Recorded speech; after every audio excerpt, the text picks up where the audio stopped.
Welcome to Chaotic Harmony. My name is John. This is Crystal. I'm Mark. I'm Zoe. We talk about the joys and the challenges of teaching music in the elementary school classroom. We share inspiration, we share struggles, we brainstorm solutions. We would love to have you join us. Guys, and welcome to Quarantined Chaos episode 4. Here we are again. We've made it through another week, and I'm proud of us. I feel like we're gelling. Yeah. Today the quarantine was created, and I'm proud of that. And you missed it. You missed it on the music teacher meeting, John. But I'm John, you had to go early. I had a meeting. I'm glad that you guys are part of my quarantine. We got a branding website. We got tattoos. You got shirts? Do you have shirts? Mm-hmm. Holy fudge nuggets of oats, man. With sunglasses, quarantine on the sides. It's really cool. How much did I pay you guys to be part of this team? No amount of money can join. $500? Out of control. Maybe. They're out of control. $4. Rein it in, people. Rein it in. 40. Come back. Sorry. What were your wins from this week? What's good? I got a win. Ooh. Yeah, I met with a few students from my orchestra, my beginning orchestra, and they've been playing strings for about 5 months, and we had not done a tuning lesson before they left. So, and the instruments go out of tune quite frequently. Like, as soon as you look at them. Yes. Yeah. So I had one, and I'd been messaging families if you're having issues tuning, because I had sent out some videos, but no one was really commenting or letting me know how they were going. And so I had one student that got back to me, and she said, "Yes, Zoe Kumagai, can you help me tune my violin?" So we met with the whole orchestra, and I said, "Okay, let's just we'll wait until the end of the meeting, and then I'll help you just one-on-one." But then her microphone wasn't working, so then I just called home, and we're talking on the phone, and then she realized that we both were on iPhones, so she FaceTimed me. Hey. And we did it. We tuned her violin without breaking a string, and I could not believe it. It was Yay. great. Nice. Oh, that's a big deal. Yeah. And the songs don't sound right if the instrument's not in tune. Right. It's kind of important. Right. And Preston was getting frustrated on his instrument yesterday because he's like, "It doesn't sound right." And then I was like, "Oh, give it to me." I know why. Yay, that's a big one. Yes. I have had a couple of kids find our CVESD Arts VAPA channel. Nice. So quick plug for that. If you're looking for content, it's pretty awesome. All of the theater, art, dance, and music teachers in Chula Vista are collaborating. There's a playlist for each VAPA discipline, and you can just find some really great stuff on there. And our favorite one from this week that we've been playing with every day is the art teachers made a collaborative video that's on the theme of spring chickies, and we've done a different chick piece of art every day. I wonder if I have... No, I'm not going to get them. But anyway, they're really cute. We did finger painting. We made chicks out of Legos. We did the chicken dance. They're awesome. Good. Yeah. For me, I'm slowly transitioning from teaching. I've been doing a lot of creating videos for my general ed classes, and I'm slowly transitioning into focusing on my ensembles. And I've been trying to do teams with the kids, whatnot, and it's difficult just trying to make sure that everyone's schedule works up. I mean, you do what you can, and I've always recognized that's been the main focus. But this week, more kids are showing up, and like the thing I like a lot about teams is like that you can kind of break it out into smaller little sections, and then students, and then also just interact with them with how they're doing emotionally as well. Like I've heard a lot of stories, and like it's great to just be a calming presence in their life. So Yeah. It's so important. I'm really glad you're doing that. Yeah. Yeah. I was able to get my class dojo set up with my musical kids this last week. Yay. And so I sent it out, made a video, and told them like, hey, I'd still like to at least do, so we can do Lion King.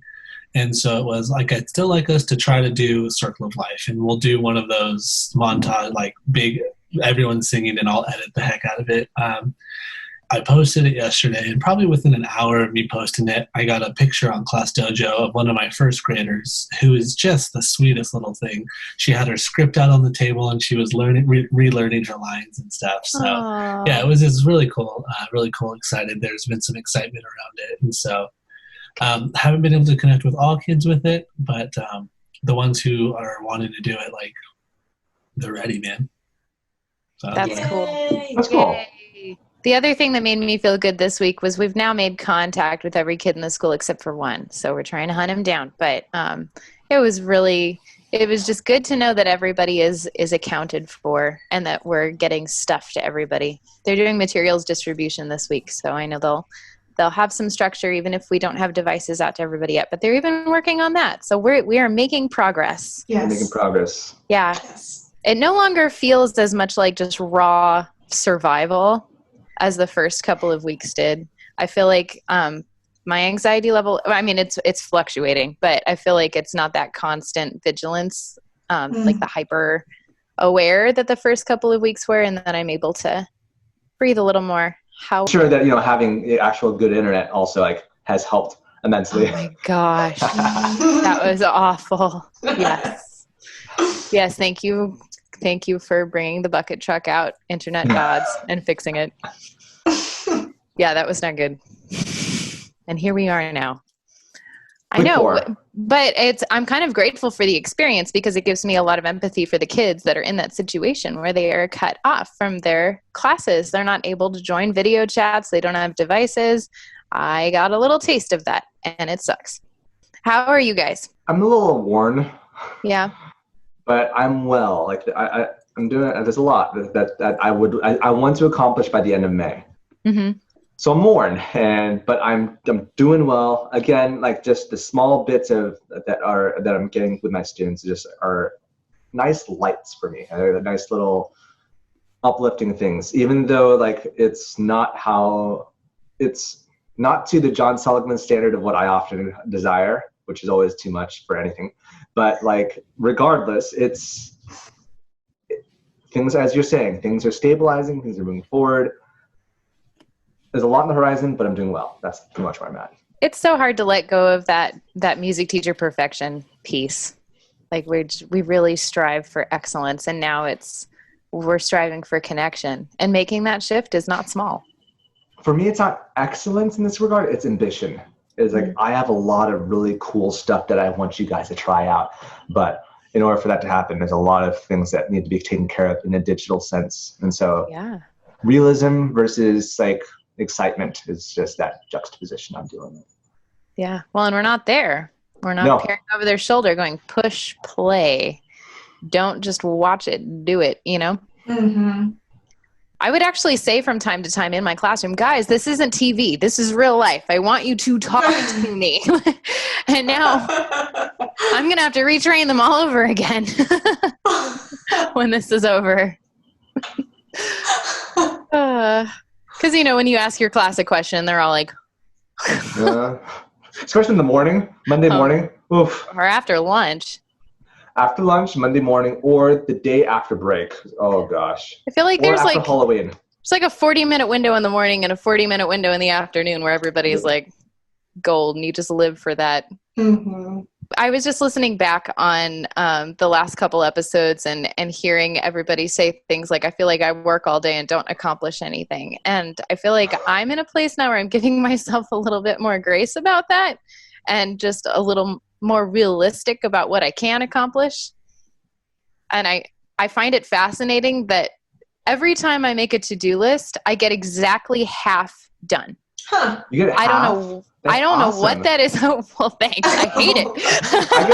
I got a sixth done. That's probably yeah. I've been working really hard to make my to-do list like reasonable, and there's still I'm just kind of coming to accept that if I write it down, I will get half of it done, and that's it. That's what I got. That's healthy. Okay. Time is in this weird warp right now.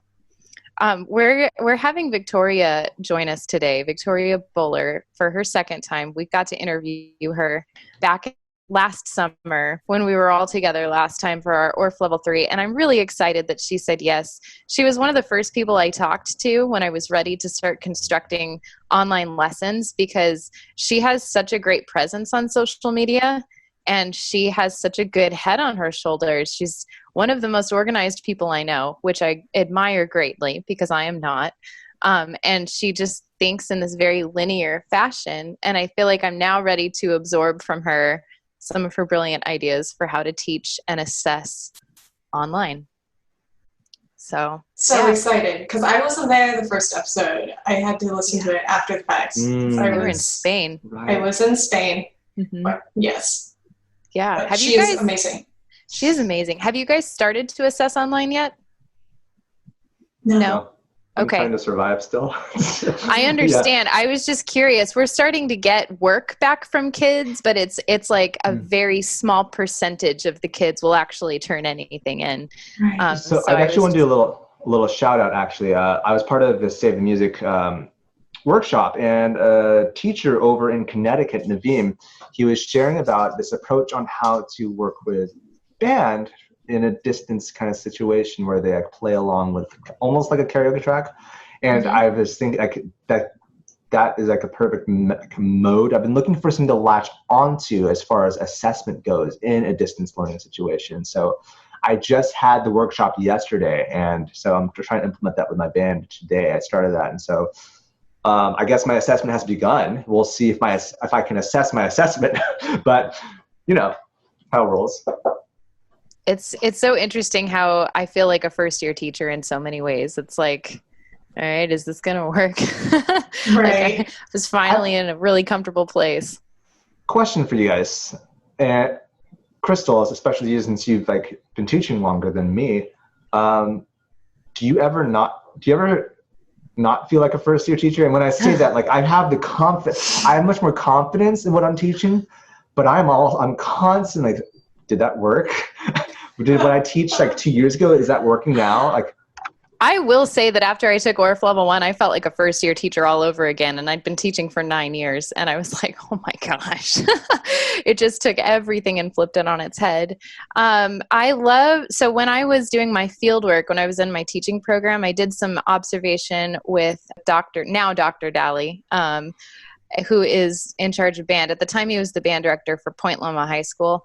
And I asked him, when you start feeling more confident in front of a classroom, because I'd just gotten thrown into the deep end in front of classrooms for the first time. And he told me, my first year teacher, as a teacher, I felt like a balloon and like somebody was going to find the needle. And he said, every year I teach, I feel like my balloon gets filled up with a little bit more sand. And I thought that was such a great visual, and I think about it all the time. That he begins to sink, like in sadness? No, like if somebody finds the needle, it won't go boom. Right. You know, like there's a little more substance in there. But gosh, doesn't that go back to the imposter syndrome we talked about last week, right? Like, yes. We always feel like we're putting on some sort of front, I think. Seriously. Like I was talking to one of my coworkers, she's a first grade teacher currently, and I asked her, this was probably when I was my second year, when did you feel like comfortable teaching? She said my 10th year. Like that's when I fully felt comfortable in what I was teaching. Like, well, I guess I'm halfway there now. Shoot. But yep. Yeah. I know. And then right when I find a nice rhythm and I feel like I've got this structure in place and I've got everybody learning at grade level with my program that I've been building for 5 years, this happens. So this is fun. Yeah. Life always tossing you like a little wrench in the works. Exactly. And also, like, as I feel like a good teacher will do, like if we want to improve ourselves, we will constantly not feel 100% steady because we're constantly trying to push ourselves. Because if we ever, a friend of mine wrote this. He's in the music industry, and he's a producer. And he said, if you are ever writing music that sounds like the current radio style, then you're writing. Sorry, John. Hey. Hi. John, stop talking. Victoria's here. She's playing one of her It's all my friends. Hi, Victoria. Hi, you guys. Hi. John was in the middle of saying something. It's Yeah, not We saw something your face. profound. No. I know, we got really excited. Let's just mute John. Victoria's here. Can you mute me? Are you the head of this? Yeah, Oh, I have the power. Mark does have the power. I've got the power. I'll just finish. All I was saying is that, like, if you have, like he was saying, how if you're writing music of the current time, then you're writing the past. I think the same thing applies for music education. If you're trying to do stuff that you were earlier doing that was working, you're doing education in the past. So I do agree that a certain amount of discomfort is healthy as an educator, because we always have to grow. But holy cow, have we been asked to pivot Oh yeah. right now. So that's what we were talking about, Victoria. And I was just saying that I'm finally in a headspace that I was not in when I talked to you a couple of weeks ago. And I am now ready to absorb your brilliant ideas. At the time, I was like, bah!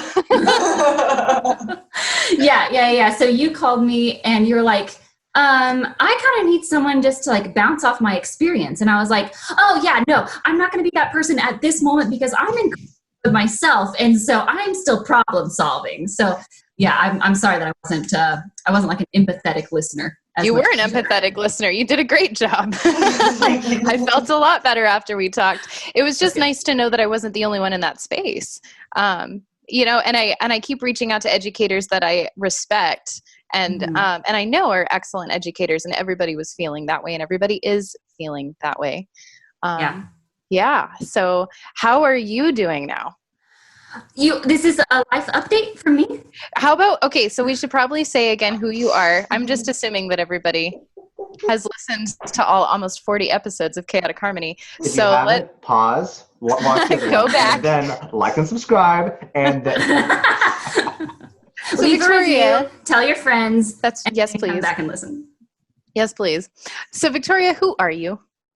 Hi there, my name is Victoria Boler. I am an elementary general music educator, and I know all of these crazy, wonderful people from Orff levels in San Diego.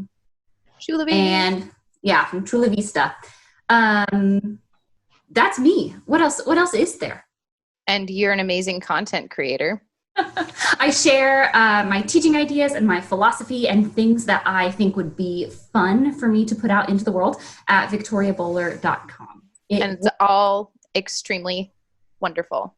Oh, that's kind of you. And high I just quality. want to put out there, of And all we the plug your podcasts stuff. Huh? we've done, all the podcasts we've done, we've referenced a lot of people. You were probably the most referenced person we have ever talked about on the podcast. Probably. Can I tell you something? Whenever I hear you guys like say my name, I'm always like, oh, I'm famous. This is amazing. And I always I call my husband. I'm like, Nathan, they talked about me. So you talk to Nathan every week about that, basically. That's exactly it. I'm like, oh, Nathan, I'm there again. Yeah. No, I think that's one of the reasons that I end up talking back to your podcast because you guys are my friends, right? But then if you mention me, I'm like, I have 7 things to say about that because you invited me into this conversation. I'm just not there. I love it though. You can call us anytime. Right. Okay, so that's who you are. I guess I'd like to hear from you a little bit about what the current crisis has done and for you personally and how you have decided to pivot. Maybe we could start there. Sure. I don't know, Crystal. That's huge. I know. I'm sorry. That was really open-ended. Well, the thing about us as educators is I'm not sure that we have ever felt in our analog classrooms that we had our teaching totally under our belts and every day was smooth sailing. Oh yeah, this is my formula for success every single time. So we walked away from something where we had to have a lot of flexible thinking, where we had to be constantly pivoting every single moment. And then you keep those same challenges, but they're augmented with no internet, and people are losing their jobs, and people can't show up for music class, and you've never put out content online before, and all these other things that didn't take away any of the original challenges of this work. Do you know what I mean? So my journey with creating these digital resources was I had, and we talked about this a little bit in my last podcast about how I'm someone who I map out my year in a very intentional and flexible way. So my saving grace through all of this has been that I had a scope and sequence for every single lesson of the year that I was going to create something for, that I was going to create a lesson for.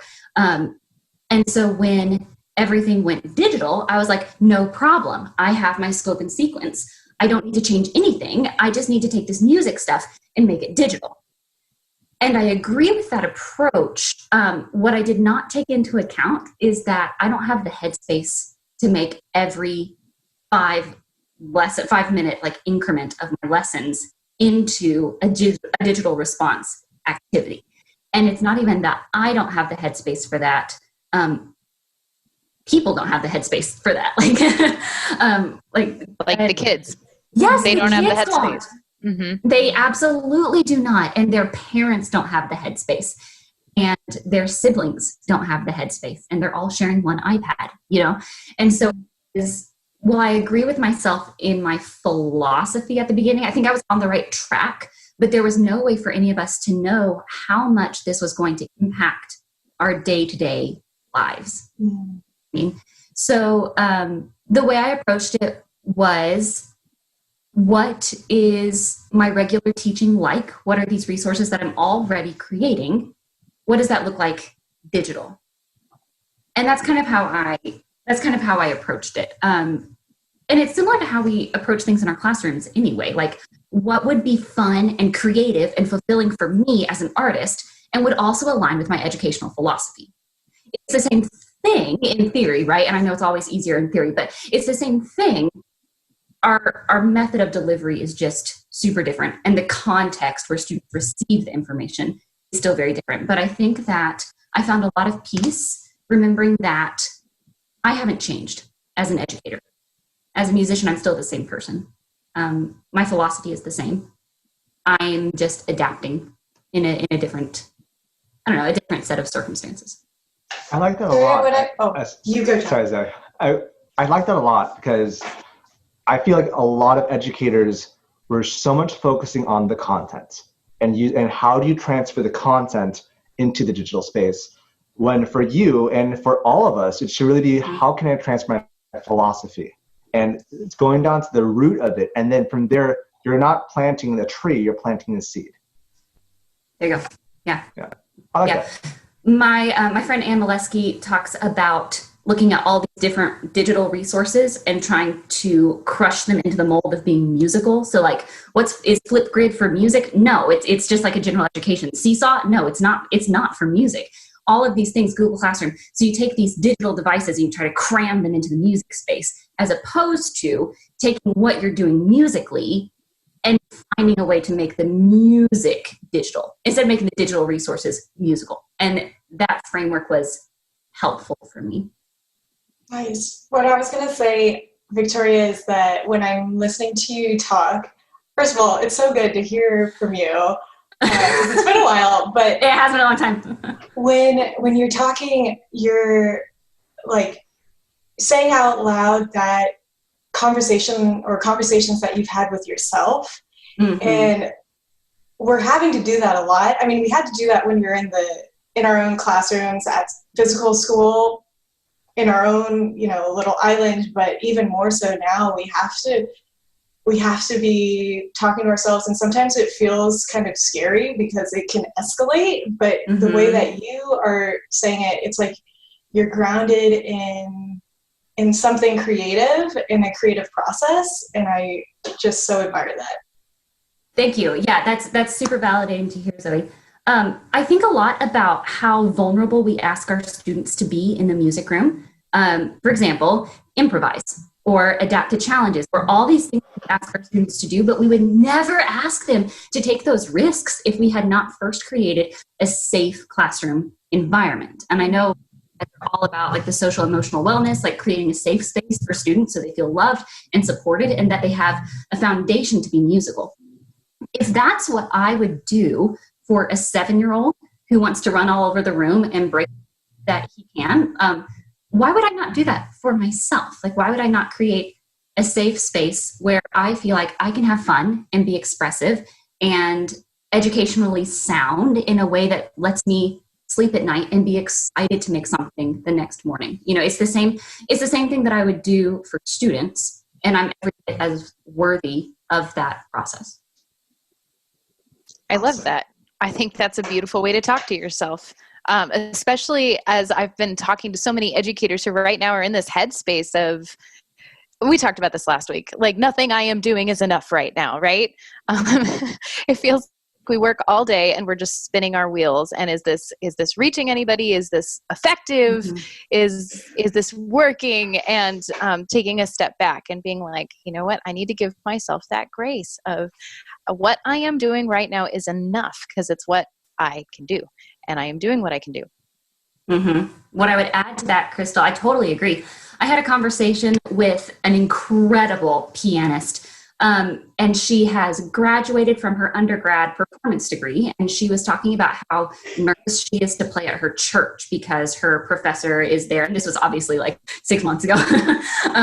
But she was just talking about, like, I'm so nervous because I don't get to practice enough these days, and I know that, like, my technique isn't what it used to be when I did my senior recital. And I don't want to perform because I'm not ready, and I feel like I'm not ready. And I was like, yeah, but you didn't feel like you were ready at your senior recital. It was just that the date was there and you had to walk on stage and do it. Mm-hmm. We don't feel ready when our kids walk on stage. It's just that the date on the calendar says, like, it's time, man. Or I guess in y'all's case, that's not true. And maybe it's still a sore subject with your collaborative concert. It's good. But Suzanne, sorry, John. Cool, Boler. Come on. The point is, we've never put on a performance where we felt ready. That's not part of the performance process. And this is the exact same thing. I view it exactly like I view performing, which is like you prepare for everything you can, and then you walk on stage and you go for it, and it's going to be great. But it's not because you sat there and tried to analyze every single piece of it or make every single part of it perfect. Like, at some point, you make your video and you stumbled over like half the words in the video and you put it up there because the point was never that you don't stumble over words, you know?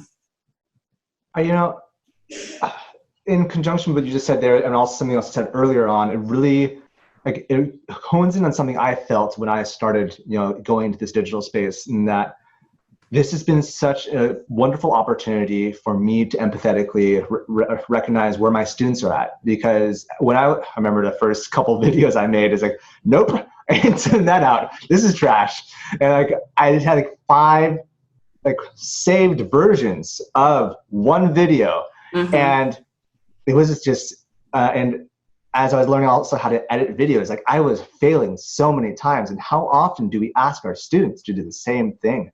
And it has been a great check for me to say, hey, this is what my students are going through. And what you said there regarding the performance aspect, yeah, like, I feel like we're never ready. And as teachers, I feel like we don't ever connect the whole performance bit.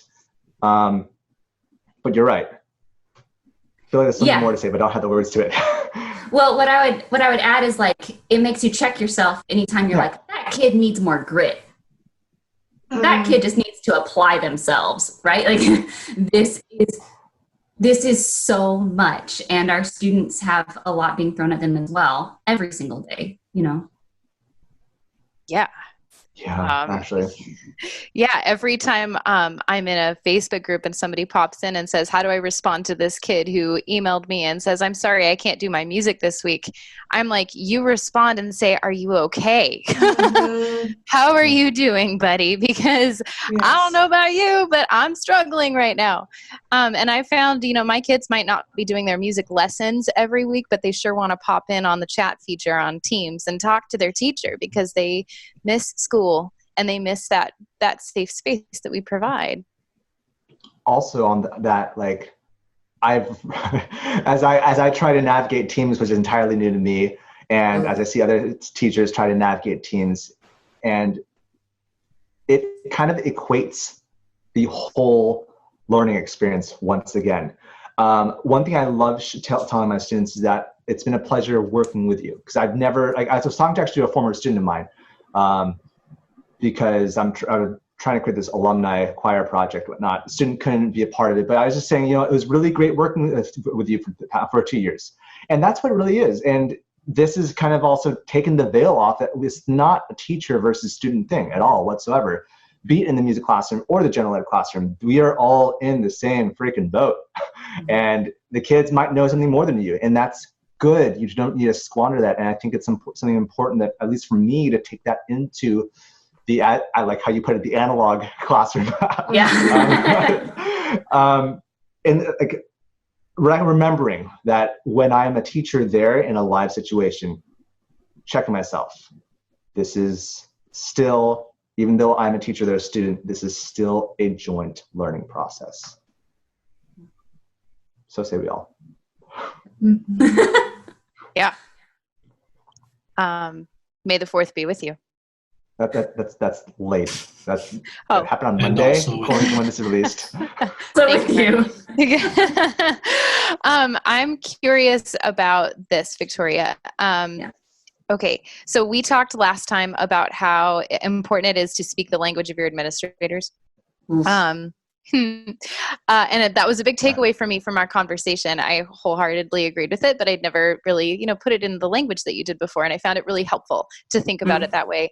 I am struggling right now to find the language to speak administrator about the importance of what I do, I guess. And trying to work together with my art teacher to provide socio-emotional support for the students, trying not to increase the burden of the general classroom teachers who are so overloaded.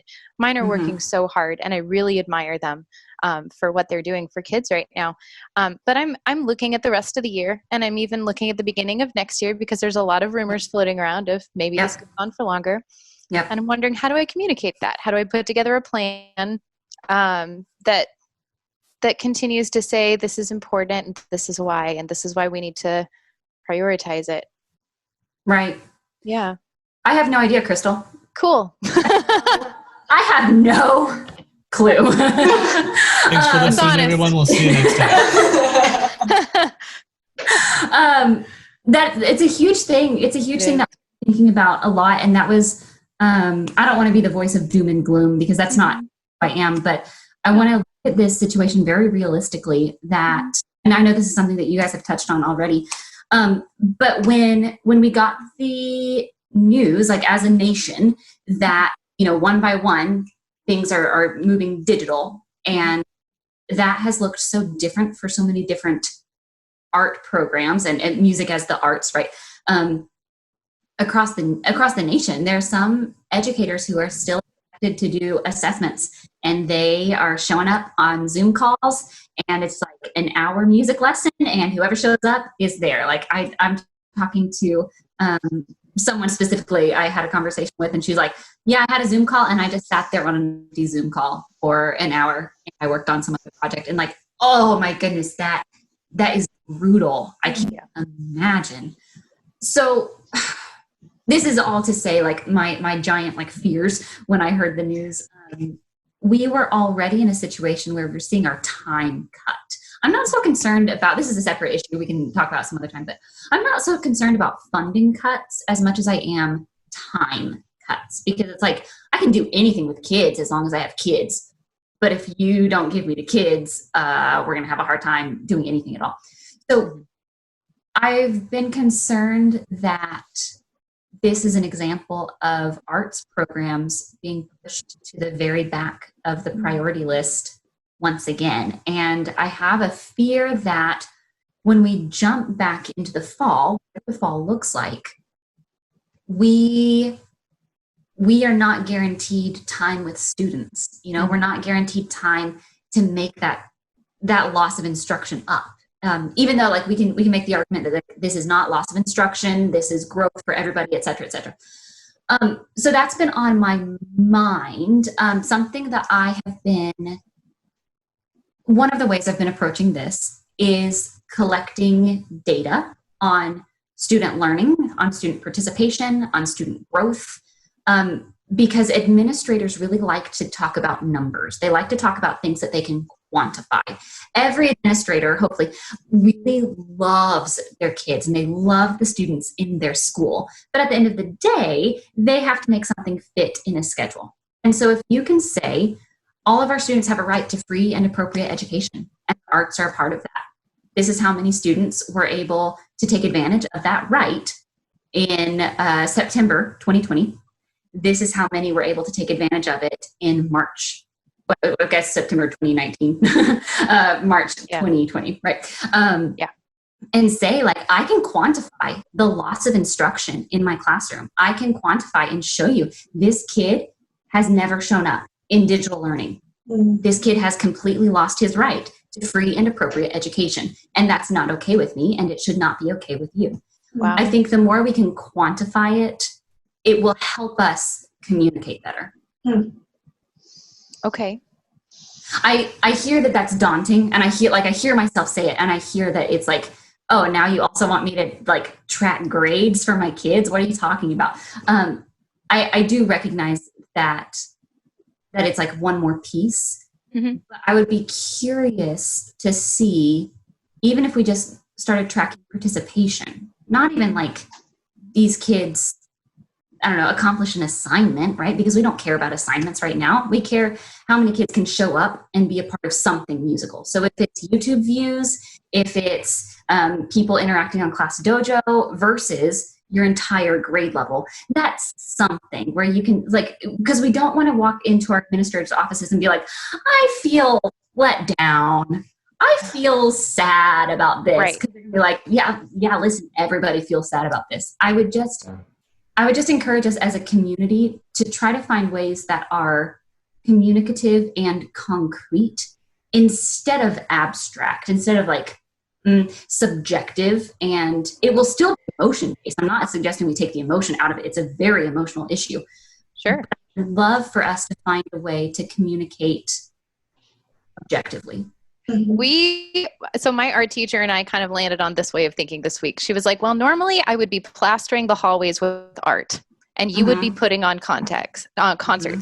So what does that look like right now? And we decided that what that looked like was student art all over Dojo and Teams in all the public places that we could put them. So we made like a school-wide Vapid channel. There's the main stream. I'm able to post on the school story on Dojo.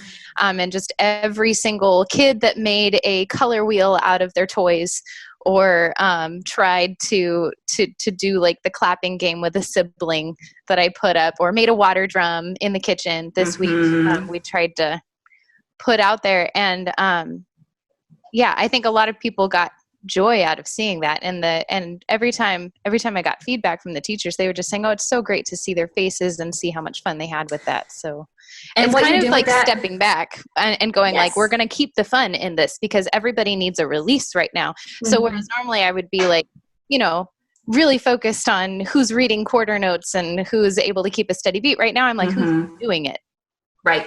And Crystal, what you're doing, like, I think that's beautiful. And I think that's an amazing approach, because what you're doing is saying, I'm still here. I'm still here. We're still here. The arts are still here. We have not gone away, and we are not going away, and you're finding a way to raise your hand and say, we're still making music. Right. I love that. Thanks. We're all just making it up every day, right? So we're saying just finding a way to make something quantifiable, not necessarily, I mean, if one approach is to see who's participating, but as long as we have numerical data to showcase to an admin, then this, okay.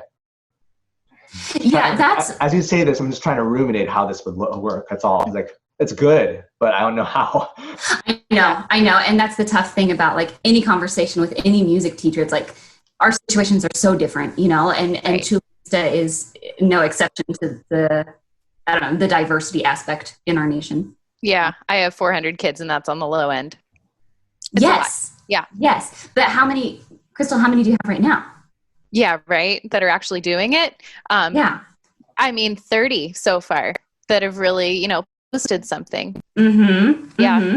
Yeah. And so I think if you can have that conversation and say, my instructional reach went from 400 to 30. Mm-hmm.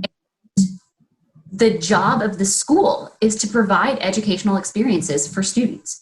And so when we are scheduling how to make up for lost instructional time because kids didn't take the SATs and they didn't take the, the state testing at the elementary level, whatever it is in your specific state listening, you can say, we had a loss of instructional time too. Mm-hmm. And this is how much, and this is the impact. And this is how I pivoted and adjusted and how I was a brilliant educator in the midst of this adversity. But we still have work to do for the arts, just like every single other. I think that's helpful. And I think that that's actionable. It's a baseline start for anybody. Right. It's a baseline start. Yeah. That's what we're looking for right now. Yeah. Survival. Yeah. Survival, Mark, you're but quiet. also... You're literally muted. Yeah, well, so I'm a heavy breather, just am. And so if no one wants to hear me breathing on the podcast, I don't know. I'm just taking it. Is it? Never mind. I don't know. I'm just taking it all in. Like you offer a super unique perspective, and I appreciate that. And like these are just things that I haven't thought of because like there's just other things that I'm trying to process and figure out. And like it's like earlier we had a conversation like how do you speak admin and like you're presenting something that's like this is how, and like I'm thinking like okay, what can I do to have that because I'm going into next school year with a new principal. Like our principal took a new position and she's doing something great and it's amazing, so we have an interim right now, but next school year there's someone new coming in, and whether that person like how they feel about the arts is like I don't know, because we don't know who it is. And so if they come in and they're like, you know what, I don't feel like this is important, like I need to be able to be like, oh, actually, boom, here's the data. And I am not, data is not my strength. And so I'm trying to just internally process how do I get better at collecting data. And like you can put me in front of a class of a bunch of kids and like I will be able to do my thing. But then like when it comes to data and when it comes to that stuff, I lack. And that's an area of education I suck at. And like, this is a time where I need to not, like, I need it. And so that's just kind of what I'm processing through. Right. No, I like that you shared that, Mark. I want to hang out here for a second, if that's okay. And like I said at the beginning, like Crystal was like, what do you think? And I was like, I have no clue. But you do though. You do have a clue. You have more clue than I had. I have a hypothesis. Okay. Right? But time will tell as everybody kind of tests this out in their own way. In terms of research, we have quantitative data and we have qualitative data. And what I have been talking about is quantitative data, which is something that you can measure. It's something very objective, right? Right. A very reasonable approach to this would also be qualitative data, which would be something like a case study, right? Stories. Studies, are qualitative data. So like Mark, to your point, I think a lot of music teachers are in the exact same position of like, no, I don't spend my time looking over numbers. I'm busy teaching kids. So no, I don't have the data, Victoria. But you do. But you do have a lot of qualitative data. So I think that if you could say, let's pivot this approach. Like, let's say, hi, Mrs. Principal, I have some qualitative data for you. This is a second grade music class from this time last year. And this is the song that we did. And this is an example of how students were improvising. And this is the cognitive process that they had to walk through to collaborate and generate new artistic material. Okay, this is the lesson plan that we did March 2020. This is the lack of collaboration. This is the lack of innovation and the lack of creativity and creative thought that students were working with. And I think that you can approach it, I don't think it has to be quantitative, I guess is what I'm trying to say. I think however you think of your music room if you can create some sort of contrast to express your place in the school before and your place in the school digitally, and just say, like, I am looking forward to meeting the needs of all of my learners to the very best of my ability. I cannot wait to see them in that 45 minutes once a week, right? Or whatever it is. What I don't want is another Sputnik where people went into space and then the US government said, we have to cut arts because we have to focus on math and sciences. You know, I don't want this to be another Sputnik. Mm-hmm. Now, I don't know if this is a conversation for now. It's probably not. But like in trying to speak administrator and whatnot, when we want to have the quantitative data, like they can't. I shouldn't say they. Like it seems that that quantitative data is more cared about than qualitative. You know, it is. Yeah. Yeah, it is, but that's not necessarily a good thing. That's just because we like to pretend that numbers mean things that they don't. So let's jump on that and show up with their own numbers.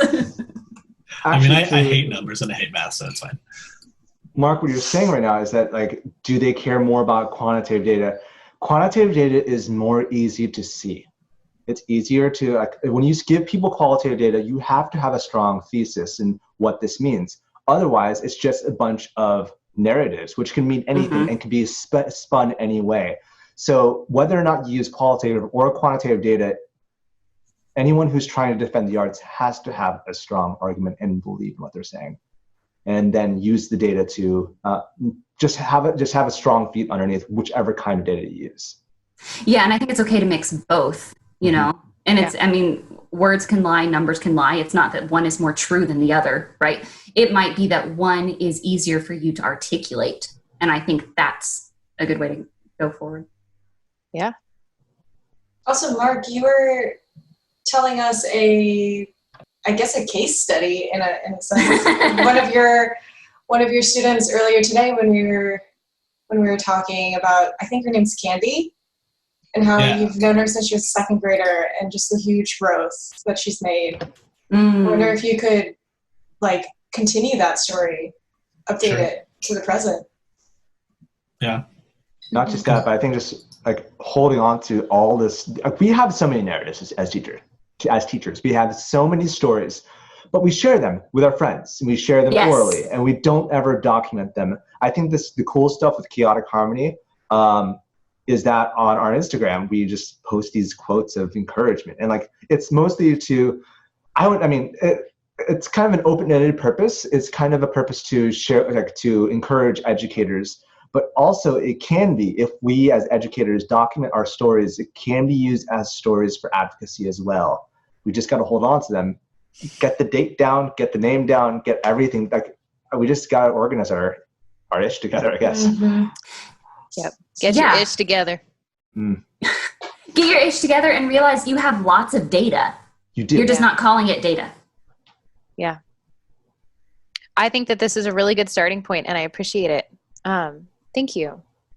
You're very welcome. Thank you for your perspective. This is like a huge topic, right? And it is. Goes, and like I said, well, it is. It's everybody is asking right now, where do we begin? And I think that there we go. That is somewhere that we can begin, and we can at least start to think about it, and start to think about the conversations that we have managed to have with our students. Which ones have been most successful? What lessons are working? How many kids are we still unable to reach? And then that gives us a place to assess. All right, where do we go from here? If this lasts longer, how do we move forward? So I thank you, Victoria. I think it's really helpful. The only thing that I would add to your point, Crystal, is that it's not a reflection on you. You know, like, just to take your example, like, it's not a reflection on you that 30 kids showed up. It's a reflection on the system. And we have a responsibility to bring that forward to administration so they have accurate tools to help fix the system to the extent that they can. But I think sometimes we are hesitant to be like, this goes back to your last episode on imposter syndrome. We're a little hesitant to be like, I sat on a Zoom call by myself for an hour. Right. Yeah. Or like I posted a video and it got 3 views and I wanted it to get 3,000 views. And I think 5 dislikes. yeah, I got 5 dislikes. So, did you see Save all Bella's that. video, Victoria? Is that what you're referring to? Yeah, like some people are having like not so much success. Like sometimes we're hesitant to say it, but in the same way that like when a student, this is similar to classroom management, where like if a student is running around your room trying to break everything that they can, that's not necessarily all on you. That can be something where we come together as a community and support that student. This is the same thing. It's not on you that a video got a dislike or that some kids aren't showing up for education. It's not a reflection on the quality of instruction that you're giving. That's good. Well, guys, I feel like I want to end it there because I think that that's so much to think about. Yes. Do we feel There's okay a lot with to think that? about. Yeah, I think it's a lot to think about. I think also it's important for us to think about the fact that when we have so many people watching this video, it's super important. This is a hard right turn. I tried, I giggled, I lost it. Thank you everyone who has been a part of this journey. It's really been great to see people like Victoria right here joining us. And we hope to have more people join us as well. One way that this community extends itself is if you go to your podcast app and give us a review so more people see it. Be honest, share your thoughts. We want to improve. We want to see how we can get better. Also, if you have any thoughts, you can always email us at chaoticharmonyclassroom@gmail.com. Don't be a butt though. Don't be a butt. I like that. I want to take a quick break and thank my husband, Bryan, who's been working behind the scenes producing these episodes every week on all of the platforms and on time. But you need to know that he is first a financial planner for Mission Trails Financial. Mission Trails Financial is a partner that seeks to guide clients in the journey to financial success. They believe that people need a financial advisor that aims to provide strategies for success. Mission Trails Financial helps people navigate investments, tax planning, and insurance. Imagine working with an advisor who isn't tied to specific brands. Mission Trails Financial has a fiduciary responsibility to act in the best interests of their clients by providing independent, objective advice. Their mission is to help clients accomplish their financial goals. As Joe Vitale once said, a goal should scare you a little and excite you a lot. Do yourself a favor and set up a time to chat with Mission Trails Financial. Visit www.missiontrailsfinancial.com or call 619-419-0238 to schedule a call. You'll be glad you did. We believe that leaning on professionals is how we get ahead. Check out the program notes for more information. Our Spiccato this week is a little different. I was thinking about how we've kind of had this theme of find something at home that could serve as blank. And I've been doing make your own instruments for the last couple of weeks. So I wanted to share mine. And then I kind of wanted to round robin. What have you guys found that you're putting in your videos for ways for the kids to make music from things in their home if you have them? And it doesn't necessarily have to be things. It could be other ways that you're teaching them to make music using what they have. So I have 2. I have a toilet paper roll kazoo. It's just a tube that I poked a hole in for a sound hole and wax paper and a rubber band, and it makes a kazoo sound. It's excellent.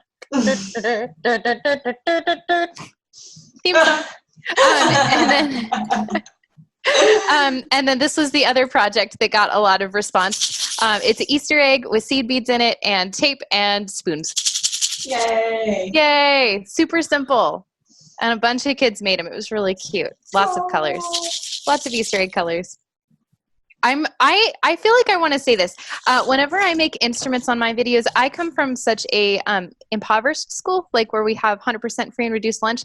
I'm really conscious to never use beans or rice or any sort of food. So I don't know. Maybe that might come across as oversensitive, but I'm very aware of that. So when I make a video and I say to use things from your home, I try to make sure that it's never food.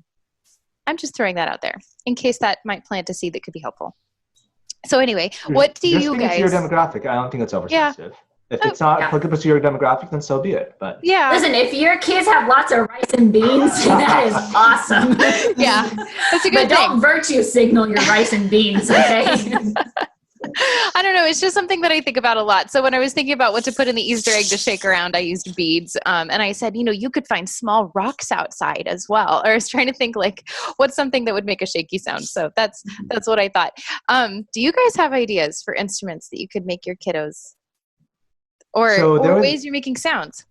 There was an episode that there was a lesson I did, and it was. I seriously used the term episode. Like it is an episode of your YouTube channel. It is. It is. Directed by John Seligman. So I was doing an adaptation of a song of the poem by Robert Louis Stevenson called "My Bed Is a Boat." And so as I sang it, I had then this like soundscape of like, how are you going to create, these like the wind, or the wind, also the waves. And so one thing I grabbed was a big blanket that I have. I also have a milk jug that just, created the whole waves getting against the boat. And then I encouraged students to see what they could do. I had one kid that sent a video back of him grabbing a mop and with a bucket started just chugging it. I was like, dude, nice. You got it. Nice. I like it. And then also I grabbed a bunch of rice and beans and I just tossed them in there. I said, I don't need these. Well, I've been trying to pick rounds every week to sing, and meaning me, I did why can't I remember? Here I sit and wait for you. Yes, thank you. And I went outside and I sat in my backyard and it's like, that's nice. Did they come? No. Just all these children in Zoe's backyard. That's like full circle to Crystal, your comment about the Roger Sams thing about like sending light out. It's the same thing. Yeah, I like that. Yes, sending your light out of your music room. Mm-hmm. So good. Guys, if you haven't yet and you're looking for a little community and you need a little time and space to heal, Teaching with Orff every Tuesday, and they've decided to do it it was going to be through April, but now they're continuing it every Tuesday at 5 Pacific, and then whatever that lines up to on every coast. They're leading these, it's like meditation and poetry reading, and then we do small breakout sessions, and it's so good. Nice. I just always walk away feeling so encouraged, and it's so nice after, a day of feeling like I'm spinning my wheels and am I doing anything, to get together with other music teachers who are feeling the same way and not necessarily talk about work, but just talk about taking care of ourselves. Right. Yeah. Yeah. Well, so did everybody who had an idea get to share? I'll share something that's okay. I'll share something like I'm breaking your rule a little bit. I made a video today and it was like a rhythm versus beat thing. And students I'm looking at a tambourine and a hand drum right now. So I was on the video saying like here's what we'll use for the steady beat. Here's what we use for the rhythm of the words, right? And then on Seesaw, this is different from your question, Crystal, but it's like a work with what you have kind of thing. Okay. We'll allow it. Yeah. You can choose on Seesaw if you're going to do the rhythm of the words or the steady beat. And whichever one you choose, you're using the pin tool and you're like tracking the sound on that instrument, on the picture of those two instruments. So it's not going to make the sound and you're not holding it, but it is student choice and it is visual and vocabulary awareness of unpitched percussion. But I think a fun way to do that and actually follow your rules for this spiccato would be to have, find something that you can keep the steady beat on and make a drum. Find something you can do the rhythm of the words on, and that's your rhythm sticks or your tambourine or something like that. I think that could be a really fun extension activity. Fun. I like it. All right. Mr. Keehmer, did you have anything? Nope. Okay. That's fine. Nope. We used wooden from the kitchen in the last video. So I guess wooden spoons, I should say. Wooden spoons. Wooden spoons, yeah. Wooden sticks, I have them in my kitchen as well. Yeah, skewers. Hey, John, keep talking. Hello. Quarantine song of the week. For the quarantine song of the week, I have a new video that I'm going to be posting to my YouTube channel that I will be embedding in this one. And I did not know before quarantine that Woody Guthrie had an entire album of children's music, but it's delightful. And I really enjoyed listening to it with my boys. And so this, I'm going to be sharing Pick It Up by Woody Guthrie, and we sing it while we pick up things around the house, and it's really fun. Nice. And it's cute.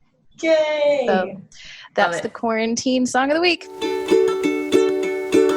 Hi guys, it's Mrs. Pridmore, and I have a new song to teach you today. This is one of my very favorite songs, and it's by Woody Guthrie, and it's all about what do you do with things when you drop them. Because I don't know about you, but I have to pick up my house, otherwise it gets really dirty really fast. And depending on what it is I drop, I might have to deal with it in different ways. So let's think about all the things we drop and what we need to do when we pick them back up. I'm going to start with a silly one. I drop my thumb, pick it up, pick it up. I drop my thumb, pick it up, pick it up. I drop my thumb, pick it up, and put it back on with my fingers. Now here's one that you might actually have done. I dropped my apple, pick it up, pick it up. I dropped my apple, pick it up, pick it up. I dropped my apple, pick it up, and wash it clean in the water. Now what if you dropped your candy? Oh no, that's harder to wash clean. I dropped my candy, pick it up, pick it up. I dropped my candy, pick it up, pick it up. I dropped my candy, pick it up, and throw it away in the garbage. Sorry, that one's gone. Think about your room. Let's see, all the stuff in my room. Ooh, I dropped my blanket, pick it up, pick it up. I dropped my blanket, pick it up, pick it up. I dropped my blanket, pick it up, and lay it back on my bed. I dropped my dolly, pick it up, pick it up. I dropped my dolly, pick it up, pick it up. I dropped my dolly, pick it up, and lay her back in her cradle. What about my jacket? I dropped my jacket, pick it up, pick it up. I dropped my jacket, pick it up, pick it up. I dropped my jacket, pick it up, and put it back on a hanger. I dropped my shoe, pick it up, pick it up. I dropped my shoe, pick it up, pick it up. I dropped my shoe, pick it up, and lay it back with the other shoe. Pick, pick, pick it, pick it up, pick it up. Pick, pick, pick it, pick it up, pick it up. Pick, pick, pick it, pick it up, pick it up. Pick it, pick it, pick it, pick it up, pick it up. Boy, we sure drop an awful lot of stuff. I'm gonna end with a silly one, just like I started with a silly one. What if you dropped your head? I dropped my head, pick it up, pick it up. I dropped my head, pick it up, pick it up. I dropped my head, pick it up, and put it back on my shoulders. Pick, pick, pick it, pick it up, pick it up. Pick, pick, pick it, pick it up, pick it up. Pick, pick, pick it, pick it up, pick it up. Pick it, pick it, pick it, pick it up, pick it up. Thank you for singing along with me. I cannot wait to see you in real life and get your ideas for all of the things that you drop. So next time you're around your house and you are picking up, I hope you think of this song and that you sing it. Bye, guys. Victoria, thank you so much. Where can people find you on the socials? Sure. I'm on Instagram at Victoria Boler. You can also shoot me an email, victoria@victoriaboler.com. And you can find me on my website, victoriaboler.com. Yeah, you can. Crystal, how about you? You can find me on Twitter at Finny Vappa. You can find me on Instagram as Mrs. Pridmore. And I am Crystal Pridmore on YouTube. Awesome. Zoe? You can find me on Twitter at Ms. Kumagai, and the YouTube channel for the rounds is Rosebank Panther Music. They're awesome. Mark, how about you? You can find me on Twitter, Instagram, or YouTube, all under Mr. Keehmer. Yeah, and you can find me on Twitter, Instagram, and also the YouTubes at Mr. Seligman, MrSeligman. You can also contact us at Chaotic Harmony Classroom. Well, not there actually, but you can contact us at CH Classroom on Twitter, on Facebook. Sadly enough, on YouTube, it's the whole shebang, so Chaotic Harmony Classroom. And as always, as we mentioned before, you can please send us emails. We would love to respond. chaoticharmonyclassroom@gmail.com. We actually read them and we kind of freak out when we get one, so you really should. Thanks for listening, you guys. Take care. Thank you. Take care. Yay, thank you. The Chaotic Harmony podcast is a joint project between Crystal Pridmore, Jonathan Seligman, Zoe Kumagai, and Marc Keehmer. You can find us online at chaoticharmonyclassroom.com. You can email us at chaoticharmonyclassroom@gmail.com and let us know what you think. Give us feedback about what you would like to hear in future episodes. We're on all the socials. Find us on facebook.com/chaoticharmonyclassroom. You can find us on Twitter at @CHClassroom, Instagram at Chaotic Harmony Classroom, and you can even find our episodes on YouTube. Chaotic Harmony is the name of our channel. Special thanks to Bryan Pridmore for his help with production and equipment. www.pridmoria.com.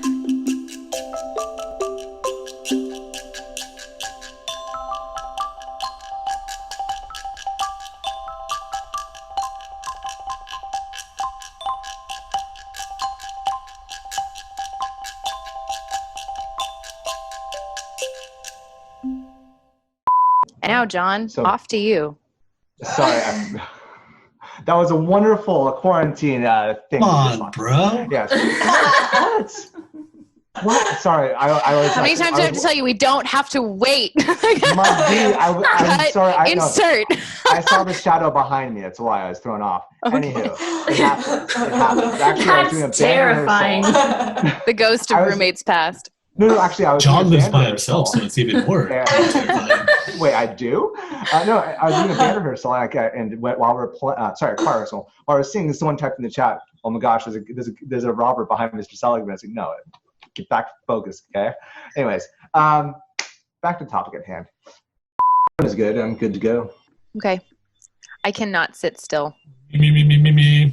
Nailed it. You're flat, Mark. I'm always flat.